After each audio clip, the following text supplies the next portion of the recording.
Agora é hora da famosa Revolução Cubana. Certamente você já ouviu falar, no mínimo ouviu falar, desse cara com o qual eu estou abrindo os meus slides. Esse é o famoso Ernesto Che Guevara, o amigo, o best friend forever de Fidel Castro. O principal líder da Revolução Cubana é o Fidel, mas o grande parceiro de Fidel é o senhor Ernesto Che Guevara. Ele é mais bonitinho, então acabei colocando ele para abrir os meus slides, né? Claro que o destaque deve ser dado ao Fidel, mas o Fidel não é tão gatinho assim, então vamos começar com Che Guevara. Vamos entender agora por que, como, o que foi essa famosa Revolução Cubana.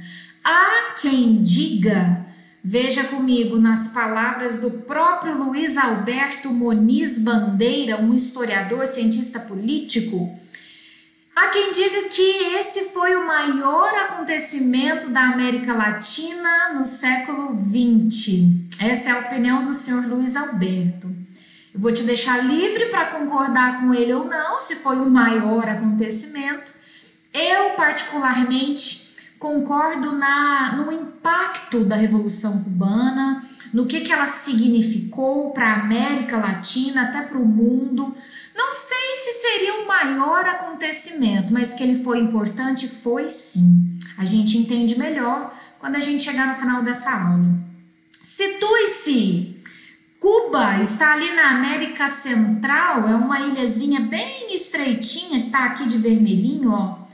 Observe a proximidade com a Flórida, essa península que está bem próxima à ilha de Cuba, é a península da Flórida, pertencente aos Estados Unidos, comprada pelos Estados Unidos da Espanha. Então, por isso, você já entende, né, por essa proximidade, é que muitos cubanos que não concordavam com o governo de Fidel Castro migravam para os Estados Unidos para tentar uma vida melhor lá, né? Eu estou gravando essa videoaula em 2020, portanto o embargo econômico já acabou.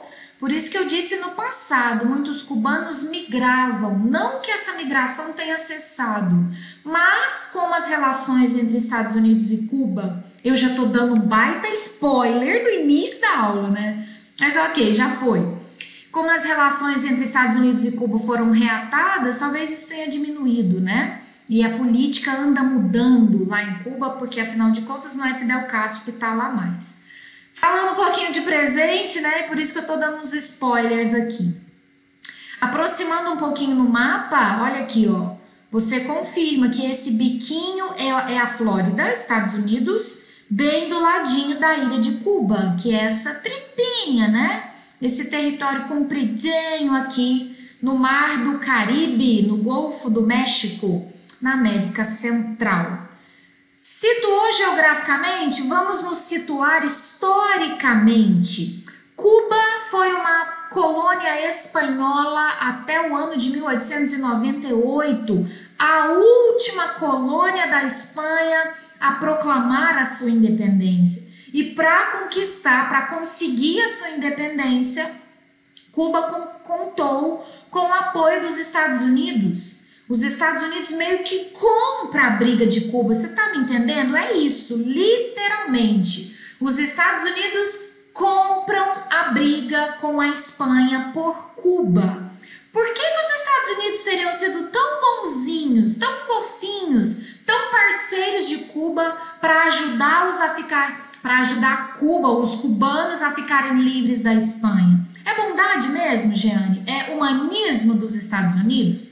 Bem, se a gente lembrar que a doutrina Monroe já está funcionando nos Estados Unidos desde 1823, depois disso ela foi atualizada ali no Big Stick, e essas duas doutrinas, tanto a do Big Stick quanto a doutrina Monroe, estavam voltadas para a América, para a interferência, para a influência dos Estados Unidos na América.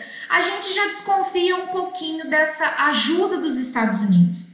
A doutrina Monroe dizia que a América é para os americanos, em linhas gerais, resumidamente, é isso. A América não é para a Espanha, não é para a Europa, é para os americanos, para os cubanos, para os brasileiros, para os argentinos, para os estadunidenses. Não é à toa que eles se chamam de americanos, né? Ah, olha a entrelinha aí. Mas essa doutrina já está funcionando, então o interesse de influenciar, de interferir na América existe. E o interesse em impedir que as interferências europeias sejam cessadas também existe. Então sai para lá, Espanha, deixa o caminho livre para mim, sacou?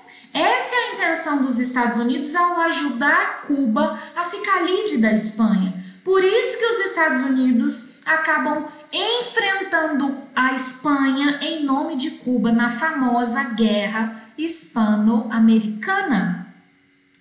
Em troca desse apoio, dessa ajudinha, né, dessa fofura dos Estados Unidos, na primeira Constituição cubana, a emenda Platt foi colocada lá, como se fosse o preço que os Estados Unidos cobraram. O que era a emenda Platt? A autorização para os Estados Unidos interferirem em Cuba em assuntos políticos, econômicos, do que fosse interesse dos Estados Unidos, quando ele quisesse. É isso, a emenda Platt falava o seguinte, olha, Cuba nasceu, agora é um país livre, não depende mais da Espanha, mas os Estados Unidos é o nosso parceiro, gente boa, ele pode interferir, dar palpite, dar pitaco aqui que tá tudo bem. Isso era a emenda Platt, sugerida por um cara de sobrenome Platt lá dos Estados Unidos, um político de sobrenome Platt, daí o nome dessa emenda. Mas é uma lei, galera, é um dispositivo legal, é uma lei que autoriza os Estados Unidos a interferirem em Cuba. Pois é o preço da independência. O interessante é que nós hoje analisamos criticamente, né? Os Estados Unidos estavam de olho em Cuba, os Estados Unidos queriam explorar, queria que a Espanha vazasse para ele ter influência e interferência. A gente acha que isso é a opinião de historiador, né? Chato, que não sei o quê. Não, veja esse trecho de uma carta do senhor José Martí, que é um dos heróis, é um dos líderes da independência da Hispanoamérica, é um dos caras que liderou, né, que divulgou, que espalhou essas ideias de autonomia, de liberdade, de independência. O senhor José Martí teria escrito uma carta para o seu amigo Gonzalo em 1889, e olha o que ele dizia sobre a nossa terra, Gonzalo. Há outro plano mais tenebroso, a iníqua de forçar a ilha de Cuba, de precipitá-la à guerra para ter o pretexto de intervir nela e com o crédito de mediador e garantidor ficar com ela. Observe que não é coisa da Jeane no século XXI, não é coisa desses historiadores cri-cris. Já tem gente na época percebendo os interesses dos Estados Unidos. Olha, tô achando que eles estão querendo forçar a gente a brigar com a Espanha para depois eles ficarem, a gente força os cubanos a brigarem com a Espanha para depois a gente entrar com ajuda e a gente ficar moralzudo com eles. Já tem uma galera que sacou isso, né? Em 1889, o senhor José Martí, que é um cara politicamente inteligente, né? Está percebendo as intenções dos Estados Unidos. Estando livre da Espanha, a República de Cuba escolheu a República como sua forma de governo. Só o Brasil escolheu a monarquia, né? Cuba foi mais um que escolheu a República, mas apesar do regime de governo moderninho, poderíamos dizer, a economia não acompanhou essa modernidade. Cuba continuou com uma soberania limitada, a própria emenda Platt é a prova disso. Ela não é livre totalmente, os Estados Unidos podem interferir, pode palpitar. A estrutura colonial agroexportadora foi mantida. A economia cubana é voltada para os Estados Unidos. Eu já li que considera-se que Cuba já foi o quintal dos Estados Unidos, né? Nesse sentido mesmo, de plantar ali gêneros agrícolas para fornecer aos Estados Unidos, continuar sendo essa economia agroexportadora para alimentar os Estados Unidos. E eu vou pular, né? Eu não vou pegar todos os governos, a intenção não é essa. Nós não estamos estudando a história de Cuba, nós estamos estudando a Revolução Cubana. Eu estou voltando um pouquinho para encaixar aqui. Eu sempre gosto de voltar para fazer mais sentido, mas é aqui que eu vou encaixar a Revolução Cubana. Em 1952, o senhor Fulgêncio Batista, financiado pelos Estados Unidos, dá um golpe e sobe ao poder. Lembro, trata-se de uma república, mas existem atores ali, lógico, né, cubanos, interessados em estar no poder, e os Estados Unidos podem ajudar esse cara ou não, desde que esse cara continue sendo amigo, brother, que mantenha suas relações comerciais com os Estados Unidos. Por que eu tô pulando direto para a ditadura de Fulgêncio Batista? Porque é essa ditadura que vai ser alvo da Revolução Cubana. É esse ditador que vai ser o inimigo da Revolução Cubana, de Fidel Castro, que é o líder principal da Revolução Cubana. Quem é Fulgêncio Batista? Fulgêncio Batista é um militar, veja essa foto com a roupinha, as medalhinhas. Ele já havia sido presidente de Cuba entre 1940 e 1944, mas retorna ao poder em 52 com o financiamento dos Estados Unidos. Insisto nesse ponto. Para os Estados Unidos não tem problema algum em financiar alguém que quer dar um golpe ou que quer tirar até uma ditadura, desde que esse cara que quer dar um golpe, que quer fazer alguma coisa, seja brother dos Estados Unidos. Então, Fulgêncio Batista, financiado pelos Estados Unidos, para garantir essa aproximação com os Estados Unidos, né, chega ao poder. Quando ele chega ao poder, o seu governo vai ser aquele tipo de ditadura que governa para as elites. Os Estados Unidos estão satisfeitos, não tem problema nenhum com o governo de Fulgêncio Batista, nenhum. Fulgêncio Batista é aprovado pelos Estados Unidos, mas não pela população cubana, principalmente por uma galera que tem visão política, que está percebendo essas desigualdades, essa concentração de renda. Eu trouxe alguns dados para você. No dia 10 de março de 52, a 3 meses das eleições presidenciais de 1º de junho de 52, Batista rompeu a ordem constitucional e instaurou uma ditadura militar. Aí ele aumenta o salário das Forças Armadas e da polícia para ter apoio, né? Para as Forças Armadas gostarem dele, estarem do lado dele. Olha o aumento, de 67 pesos para 100 pesos. E de 91 pesos para 150 pesos, respectivamente, das Forças Armadas e da polícia, né? Outorgou para si mesmo um salário anual maior que o do presidente dos Estados Unidos.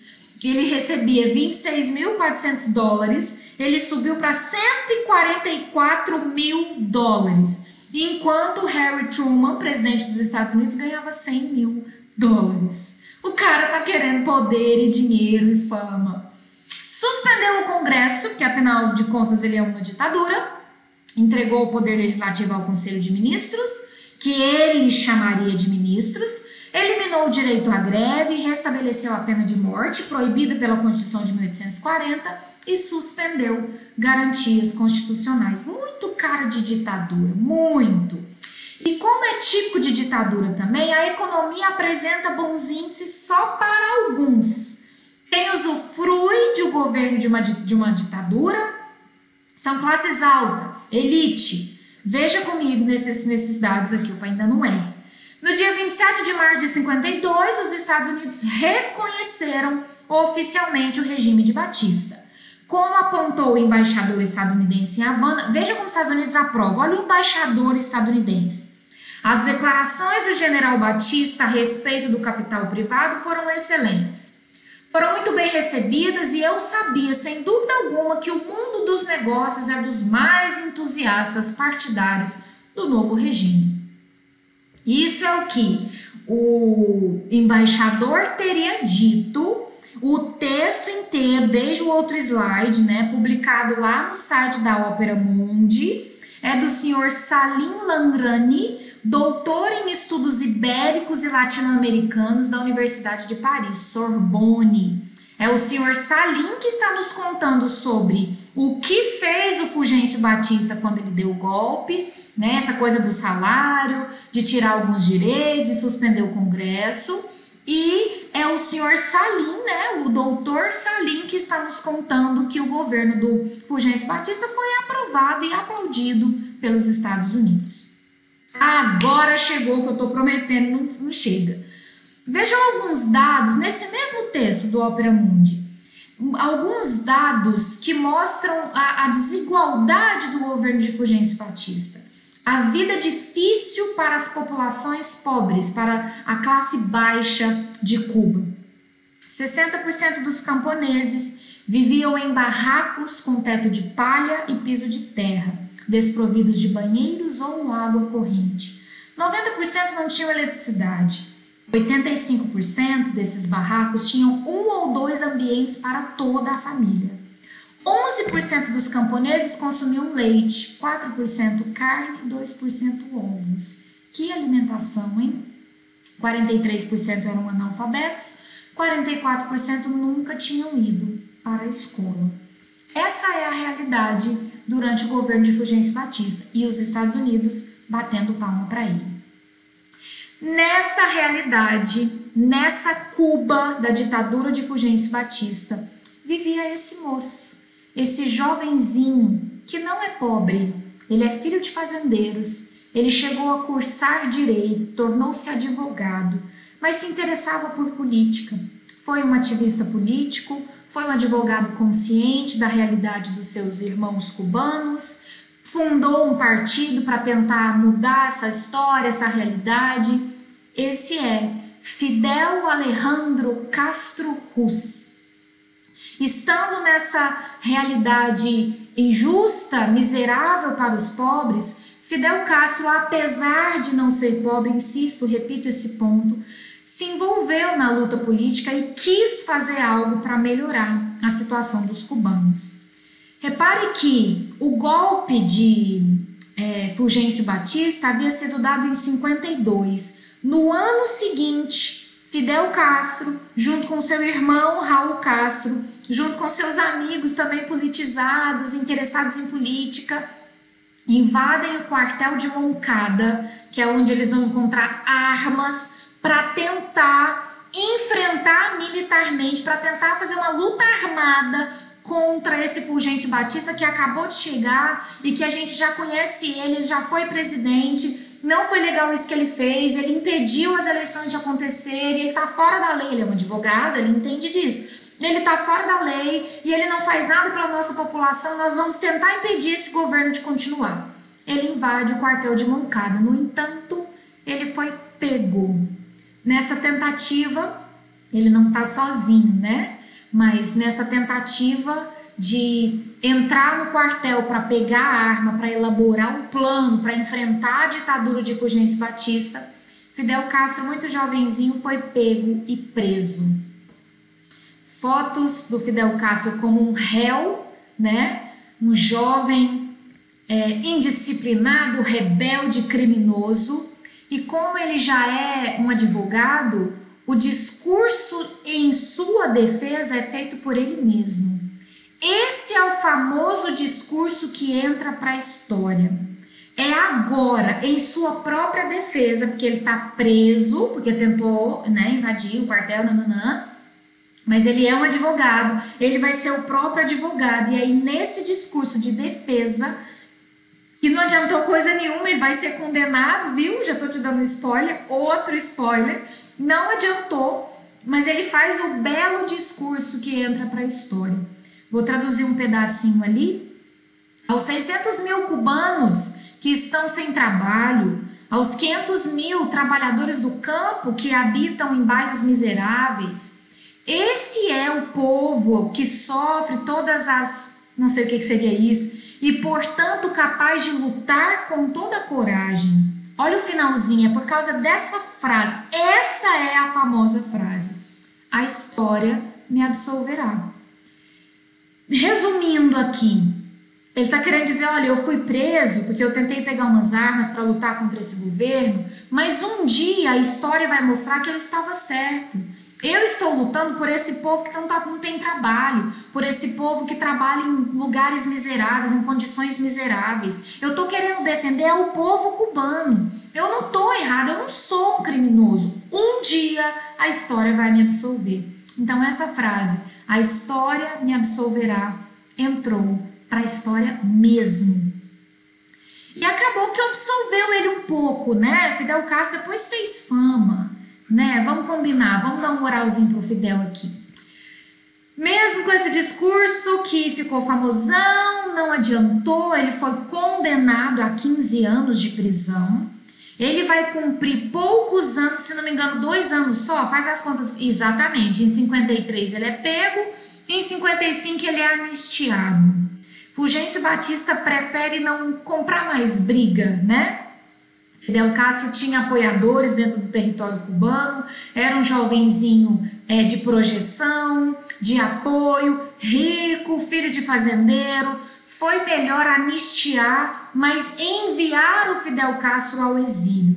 Sabe aquela coisa, te libero mais base daqui? Foi mais ou menos isso. Ele foi anistiado, que significa perdoado, em 1955, portanto ele não cumpriu a sua pena de 15 anos de prisão e ele se exilou no México. Lá no México, esse encontro da foto vai acontecer.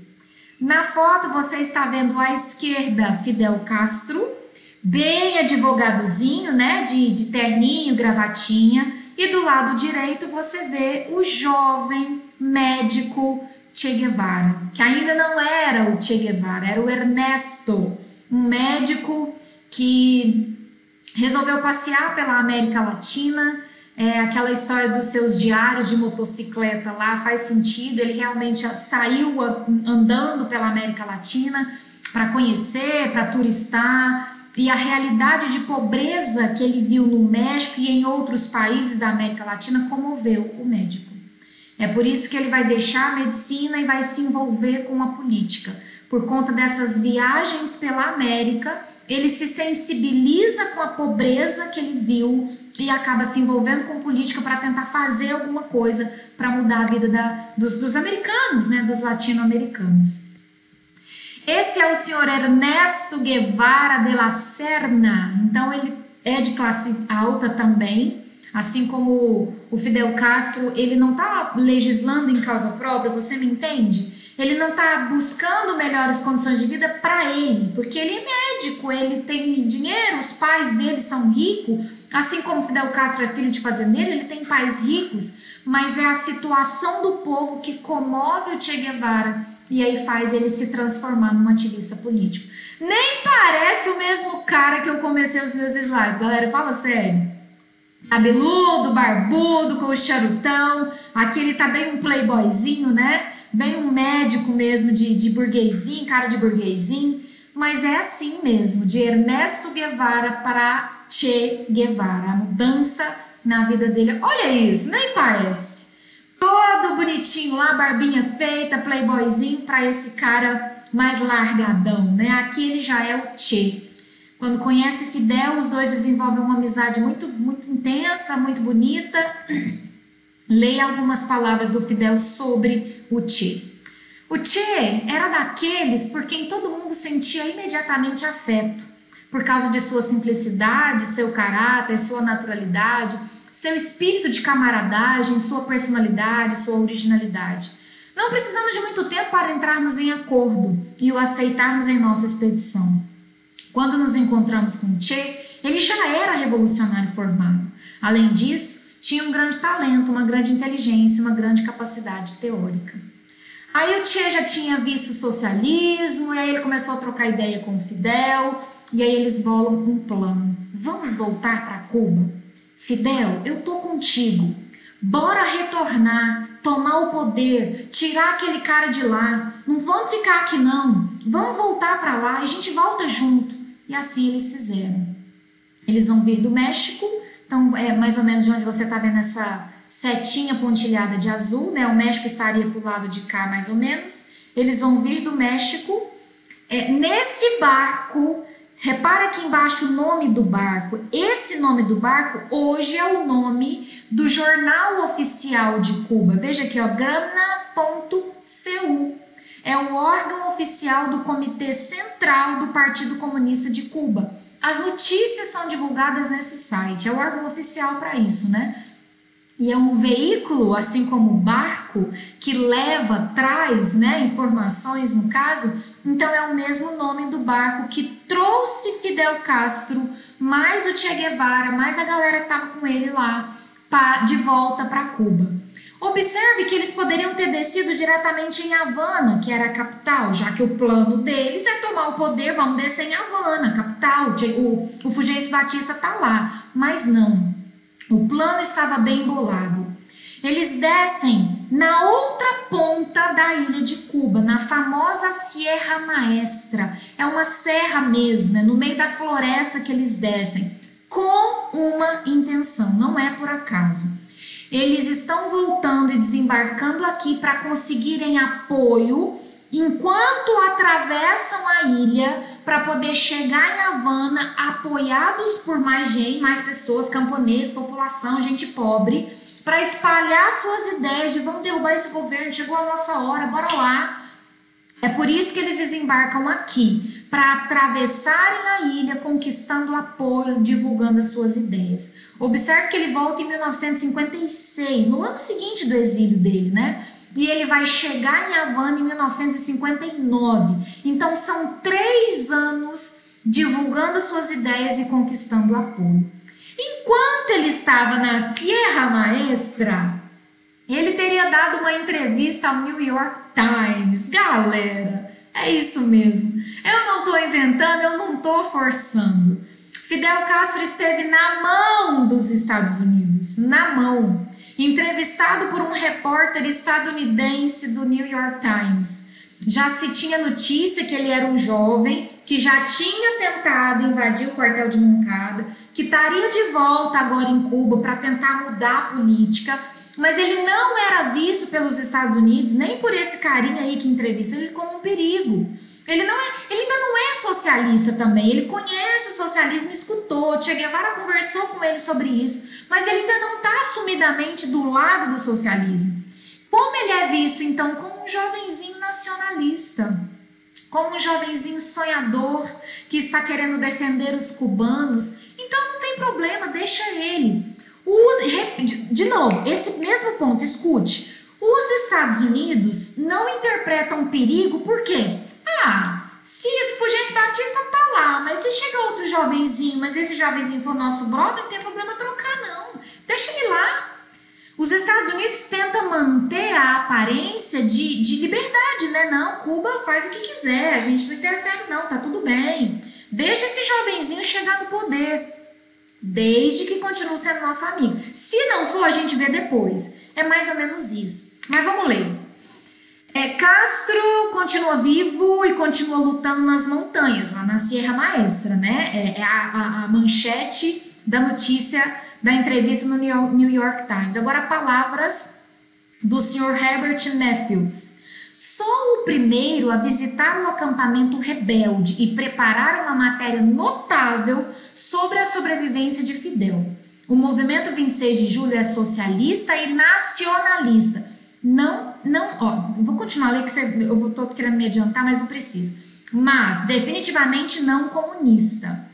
Significa um New Deal para Cuba.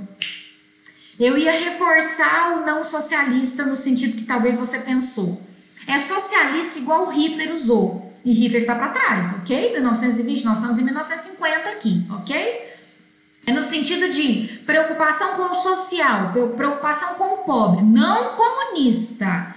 Então ele é um jovenzinho revolucionário preocupado com os pobres e nacionalista, preocupado com Cuba. Definitivamente não é comunista. Significa um New Deal. Ele está querendo fazer uma mudança, um novo acordo. Ele vai tirar o Fulgêncio Batista, mas ele não é comunista não.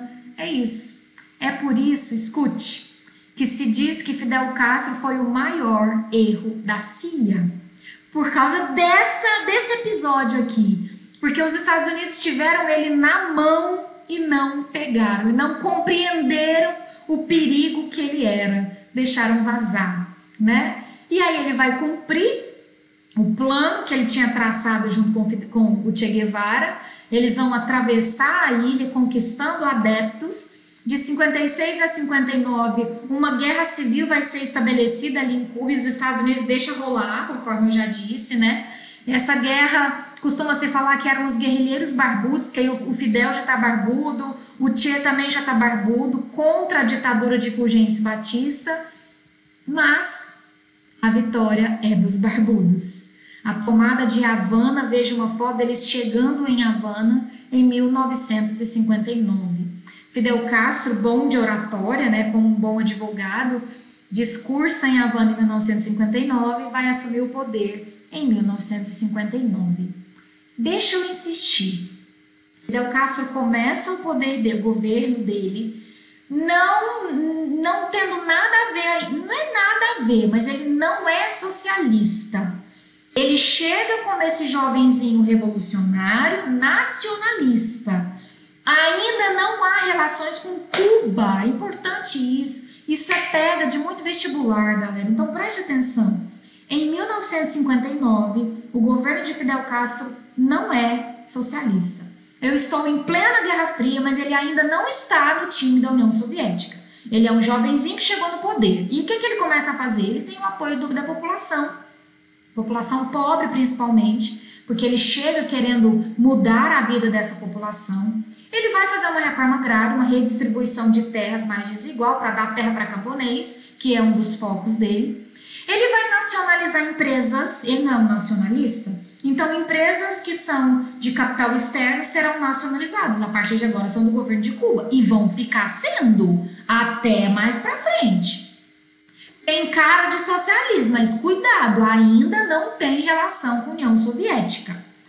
E ele vai manter relações comerciais com a União Soviética sem aderir a esse socialismo descaradamente. Galera, eu tô insistindo porque, poxa, Jeane, fala sério. Olha aí, é inteirinho socialista. Ele conheceu o socialismo. O Che Guevara conversou, eles conversaram sobre isso, eles já tinham lido Marx. A essa altura do campeonato, já tinham conversado sobre Marx. Mas ele ainda não tinha assumido estar no time vermelho, ok?